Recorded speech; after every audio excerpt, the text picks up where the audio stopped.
Okay, so we start the movie and the title comes up and it's got a creepy pumpkin and creepy music. That is awesome.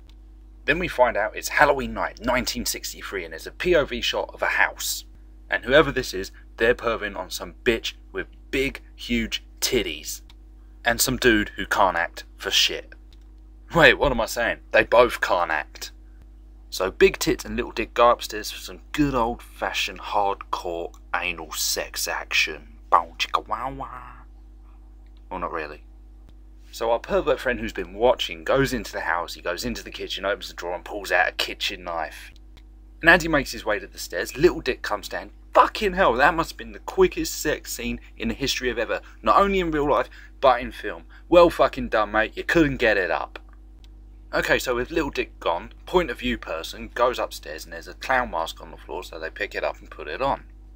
So he goes in the room and there's Big Tits. Look at her, man, they're like fucking watermelons. And then he starts stabbing her. Fucking Copperfield, while you're at it, mate. Do it. So then she's all like, oh, I'm dead. And then he runs downstairs, gets out of the house, and there's two adults there and they take the mask off and he's fucking 6 years old. And now it's October 30th, 1978, so it's 15 years later. And we see a car driving, there's a stupid bitch behind the wheel, and she's all like, lung cancer. And there's Donald Pleasance, and I love this guy, he is awesome.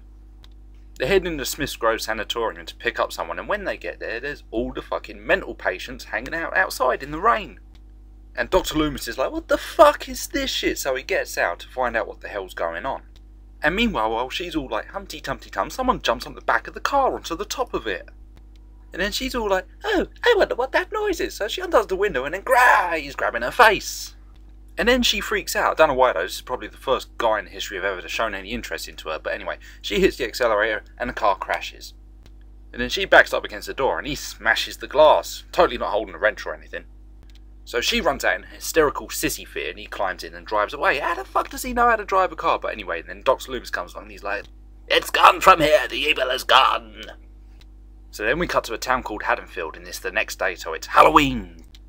And someone comes out of the house and it's Laurie Strode, played by Jamie Lee Curtis. And I fucking hate this bitch with a passion.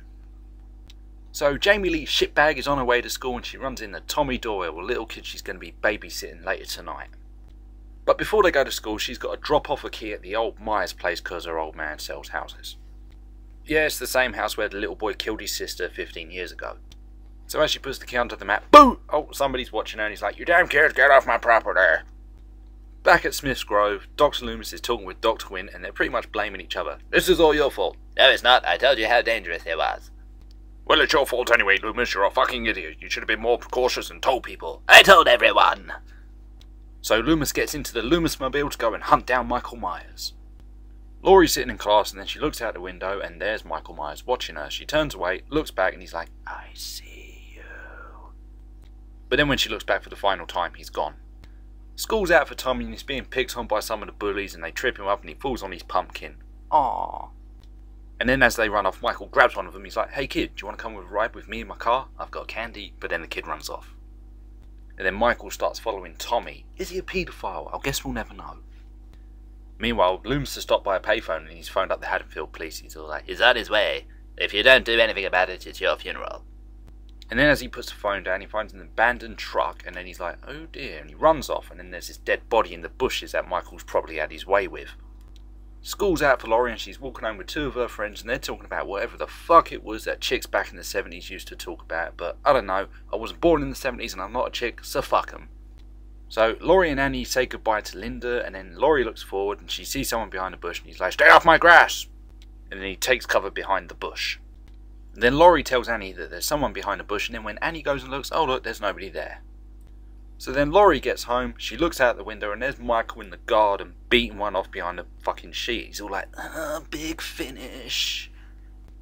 We cut to the cemetery where Dr. Loomis is there with the groundkeeper, and they're going to go check on Judith Myers' grave. And when they get there, the tombstone's missing. I'm surprised Michael didn't fucking dig up the body, because the way he's been acting, you know, necrophilia and incest is not out of the question. Now we got some pretty fucking boring scene with Laurie and Annie in a car, and then they come along Annie's father, who just happens to be the sheriff. They exchange some words, they fuck off, and then Dr. Loomis arrives to have a little chit chat with the sheriff.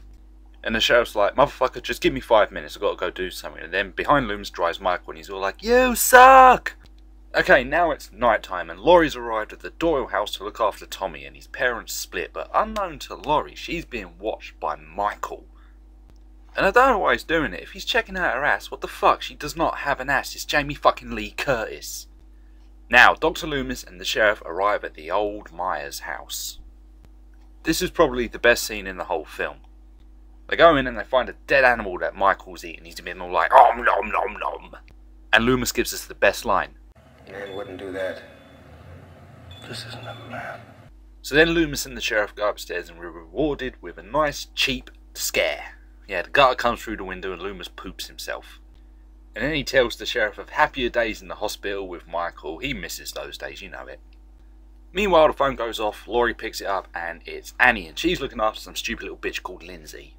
So while they're talking, Lindsay's dog goes fucking apeshit. It starts barking, and it's barking at Michael. So then the dog goes outside and starts barking at Michael, but that's a pretty bad move because Michael doesn't take shit from anyone, even if you're a dog, so he kills it. Tommy then looks out the window and he sees Michael out there, and Michael's like, I'm gonna kill you, kid!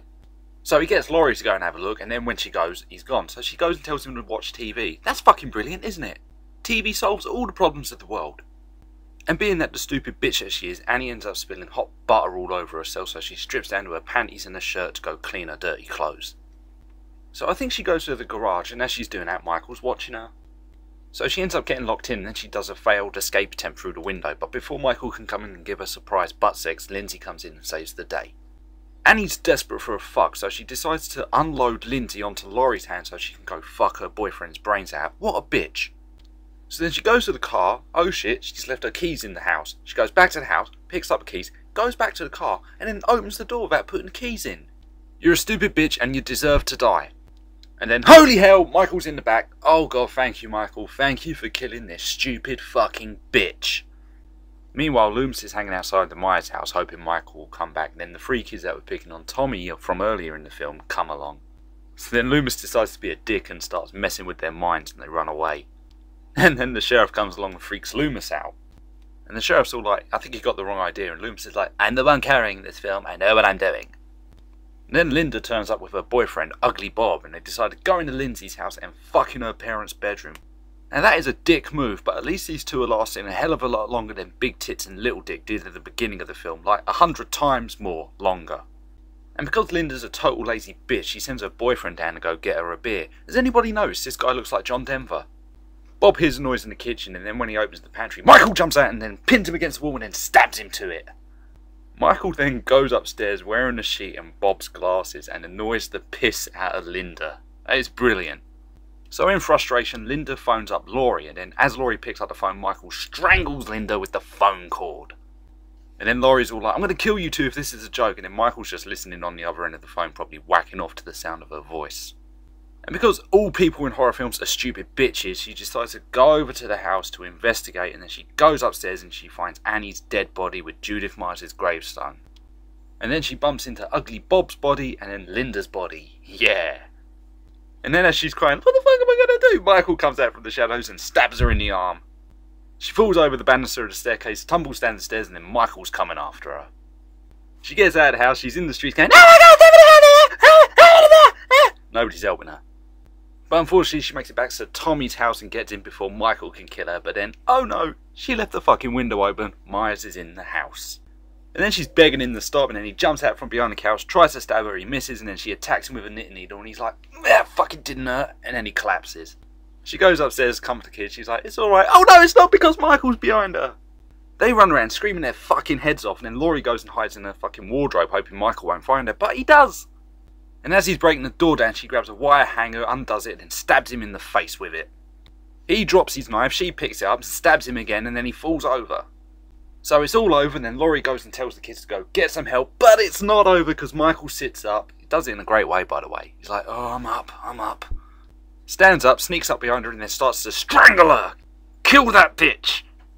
Meanwhile, Loomis has been walking the streets, and then he sees the kids run out of the house, so he goes in, runs up the stairs, and he sees Michael strangling Laurie. She rips his mask off, we get to see his face, Loomis aims his gun, starts shooting Michael as he puts the mask back on. And then Loomis keeps shooting him until he falls off the ledge and Michael's like, ow my back! But then when Loomis goes and looks over the balcony, Michael is gone. Then music starts and we hear heavy breathing, and that was pretty much Halloween.